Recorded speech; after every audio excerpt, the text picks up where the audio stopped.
Oke, selamat siang. Selamat salam sejahtera bagi kita semua. Perkenalkan, nama saya Fatia Salman Harefa, pengelola program imunisasi Puskesmas Belawan. Di siang hari ini saya akan memaparkan sedikit, membawa topik mengenai pelaksanaan imunisasi anak sekolah pada masa pandemi COVID-19 atau di era pandemi dan juga di era new normal.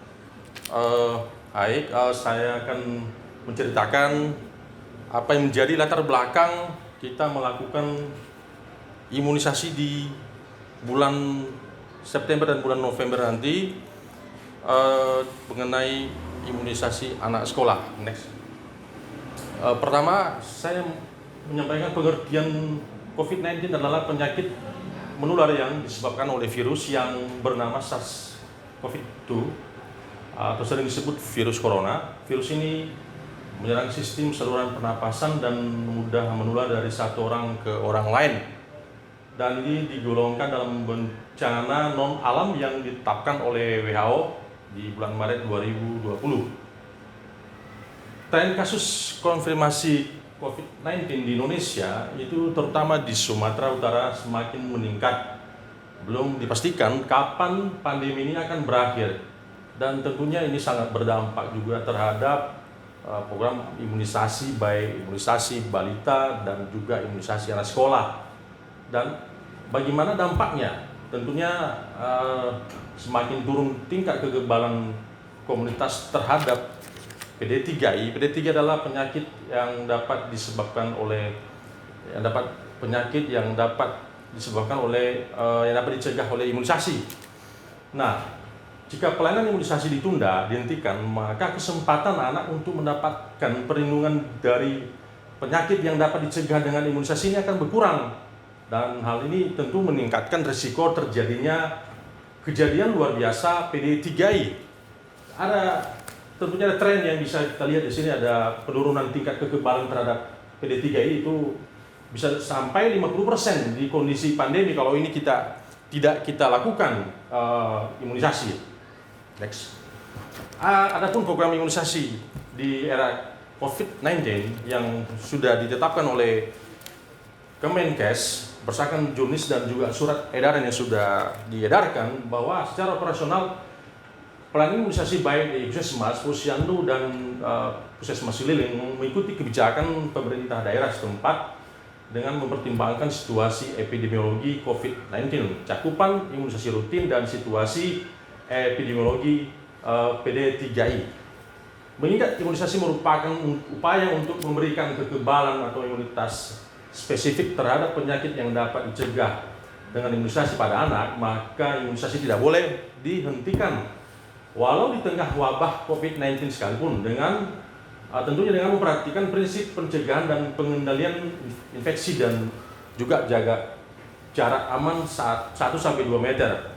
Dan kita bisa lihat dari skema ini bahwa di era pandemi sekarang kita bisa melihat dari siklusnya dan situasi epidemiologinya. Kita akan lakukan surveillance PD3 selama masa pandemi COVID-19 harus dioptimalkan termasuk dalam pelaporannya. Adapun kebijakan program imunisasi di masa pandemi COVID-19 kita mengacu pada Permenkes nomor 12 2017 tentang penyelenggaraan imunisasi, bahwa keputusan Menteri Kesehatan Republik Indonesia di nomor AK 0107 Menkes 104/2 tahun 2020 tentang penetapan infeksi coronavirus sebagai penyakit yang dapat menimbulkan wabah dan upaya penanggulangannya, dan juga merujuk dari surat edaran Dirjen P2P di nomor 02.4/1332/2020 mengenai pelayanan imunisasi pada anak selama masa pandemi coronavirus disease 2019, yang dikeluarkan di 24 Maret 2020, dan juga merujuk pada petunjuk teknis pelayanan Puskesmas pada masa pandemi COVID-19 dari Dirjen Kesmas 2020, dan juga dari surat edaran Dirjen P2P nomor 020604/9760/2020 tentang pelaksanaan kegiatan bulan imunisasi anak sekolah pada masa pandemi COVID-19 dan juga petunjuk pelayanan imunisasi pada pandemi yang dikeluarkan oleh Direktorat Surkaskes 2020. Nah, adapun yang akan kita lakukan di pelaksanaan BIAS di masa pandemi ini adalah kita harus tahu bahwa BIAS adalah merupakan salah satu bentuk kegiatan operasional dari imunisasi lanjutan pada anak sekolah yang dilaksanakan pada bulan tertentu setiap tahunnya. Oke, dan adapun yang menjadi sasaran kita, jadi BIAS ini setiap tahunnya kita lakukan dan sasaran kita itu dari anak sekolah kelas 1, 2, dan 5. Yang mana kelas 1 itu kita akan melakukan vaksinasi measles, rubella atau MR dan juga sekaligus pemberian vaksinasi difteri tetanus. Kemudian di kelas 2-nya kita akan memberikan vaksin tetanus difteri dan kelas 5 juga vaksin tetanus difteri. Jadi sasaran kita itu kelas 1, 2, dan 5. Adapun tujuan pelaksanaan bulan imunisasi anak sekolah di masa pandemi COVID-19, yang pertama adalah menurunkan kesakitan dan kematian akibat penyakit-penyakit yang dapat dicegah dengan imunisasi atau PD3I. Yang kedua, mengurangi risiko KLB PD3I. Dan yang ketiga, adalah menjalankan program pemerintah tentang kegiatan bulan imunisasi anak sekolah pada masa pandemi COVID-19. Kenapa harus dilakukan BIAS? Apa yang menjadi latar belakang dan mendasari kita melakukan BIAS ini, bahwa ada penyakit-penyakit yang dapat dicegah dengan imunisasi, tidak bisa dicegah dengan pengobatan, tapi hanya dengan imunisasi. Ini sudah kita lakukan sekian tahun, namanya sangat efektif untuk mencegah penyakit yang dapat dicegah dengan imunisasi. Ada pun beberapa penyakit yang sangat mengkhawatirkan jika ini tidak dilakukan dan bisa berpotensi jadi wabah adalah seperti polio, campak, hepatitis B, dan difteri. Dan terutama pada di program imunisasi anak sekolah itu yang kita takutkan yang berpotensi jadi wabah adalah measles atau campak dan rubella, demikian juga difteri dan tetanus. Maka ini harus kita lakukan. Program BIAS dilakukan di masa pandemi di COVID-19 ini untuk mencegah penyakit-penyakit yang dapat dicegah dengan imunisasi tersebut. Dan pelaksanaan bulan imunisasi anak sekolah pada masa pandemi COVID-19 itu merupakan kegiatan pemberian imunisasi rutin lanjutan bagi anak usia sekolah kelas 1, 2, dan 5 dan tetap diupayakan lengkap sesuai jadwal. Penundaan imunisasi akan memperbesar risiko terjadinya kejadian luar biasa di penyakit yang dapat dicegah dengan imunisasi. Artinya bahwa kalau ini tidak dilakukan, itu akan memperbesar risiko terjadinya wabah PD3I. Dan untuk daerah zona kuning dan merah atau di mana zona sekolah belum dibuka, maka pelaksanaan BIAS dapat dilaksanakan dengan pertimbangan. Nah, sesuai dengan surat edaran yang sudah diedarkan bahwa ada beberapa pertimbangan dan ada alternatif yang bisa dilakukan di zona merah di masa pandemi COVID-19 ini. Yang pertama, BIAS dilaksanakan di sekolah, tentunya dengan berkoordinasi dulu sebenarnya dengan sekolah untuk menentukan jadwal imunisasi dan tetap pada protokol kesehatan pemberian imunisasi anak sekolah pada masa pandemi COVID-19. Yang kedua, BIAS bisa dilaksanakan di puskesmas dengan cara berkoordinasi dengan sekolah untuk menentukan jadwal imunisasi bagi masing-masing sekolah. Pihak sekolah membuat surat edaran kepada orang tua siswa agar membawa anaknya ke puskesmas sesuai dengan jadwal yang telah disepakati.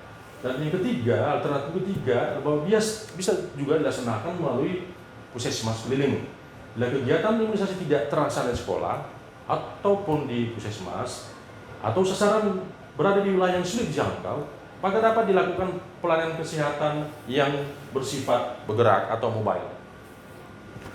Imunisasi dapat ditunda, tentunya tidak semua sasaran ini bisa dilakukan imunisasi. Ada beberapa sasaran yang mungkin dalam kondisi kurang sehat, fit, dan juga demam. Dengan beberapa alasan seperti ini, maka kita bisa melakukan penundaan terhadap sasaran, melakukan penundaan imunisasi. Antara lain adalah alasannya ketika anak sakit, demam, batuk, pilek, atau diare, maka imunisasi dapat dilakukan setelah anak dipastikan sehat. Kemudian anak dengan status orang tanpa gejala, orang dan pemantauan pasien dalam pengawasan dan konfirmasi COVID-19, imunisasi dapat dilakukan setelah sembuh dan tidak dan negatif dari hasil laboratorium, maka hasil negatif COVID-19. Tentunya kita lakukan hal ini dengan melakukan screening test dulu pada sasaran yang datang. Apakah memang sasaran ini ada riwayat kontak erat dengan PDP, ada kontak erat dengan suspek, maka kita bisa melakukan penundaan terhadap sasaran yang terindikasi seperti yang sudah disampaikan tadi. Dan ketiga, anak yang tinggal serumah dengan orang tua, anggota keluarga dengan status ODP dan PDP. Imunisasi dapat dilakukan setelah orang tua atau anggota keluarga terbukti negatif COVID-19, tentunya dengan melakukan uji lab dulu bahwa keluarga tersebut sudah bebas dari COVID-19. Next. Protokol pelaksanaan imunisasi di sekolah pada masa pandemi COVID-19 bagi sekolah yang belum dibuka. Maka kita akan seperti yang sudah diterangkan sebelumnya bahwa ada beberapa alternatif. Jika ini kita lakukan, maka ada beberapa protokol kesehatan yang akan kita lakukan. Yang pertama adalah menjaga jarak 1-2 meter, menggunakan masker, dan kita screening test, kita cek suhu tubuh anak apakah suhu normal, dan demikian juga pengantar anak apakah juga tidak ada gejala demam. 3, menggunakan ruang tempat dengan sirkulasi udara yang baik. Kita pastikan bahwa tempat pelaksanaan imunisasi di puskesmas itu ataupun di sekolah itu dengan adanya sirkulasi udara yang baik. Dan yang keempatnya, memastikan ruang tempat pelayanan imunisasi bersih dan membersihkan sebelum dan sesudah pelayanan imunisasi dengan desinfektan. Dan ini kita kerjakan sebelum melakukan imunisasi. Kita akan semprot dulu ruangan yang akan kita gunakan dengan menyemprotkan menggunakan desinfektan.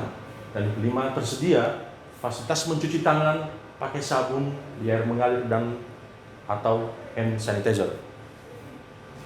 Yang keenam, atur meja. Nah, kita atur meja pelayanan antar petugas agar menjaga jarak 1-2 meter. Jadi jarak antara petugas yang satu dengan petugas yang lain itu ada jarak sekitar 1-2 meter. 7, jika memungkinkan, sediakan jalan masuk dan jalan keluar yang terpisah bagi murid atau pengantar. Apabila tidak tersedia, alur murid dan pengantar keluar masuk secara bergantian, tentunya supaya tidak ada kontak fisik antar sesama murid yang menjadi sasaran waktu dilakukan imunisasi. Maka kita buat desain ruangan, ada alur masuk, ada alur keluarnya. Dan yang ke-8, kita sediakan tempat duduk bagi murid dan pengantar untuk menunggu sebelum dan 30 menit sesudah imunisasi dengan jarak antara 1-2 meter. Demikian yang bisa kami sampaikan topik mengenai pelaksanaan imunisasi di masa pandemi COVID-19, dan kiranya ini bisa menjadi bahan referensi bagi kita dalam mensukseskan pelaksanaan bulan imunisasi anak sekolah. Sekian dan terima kasih.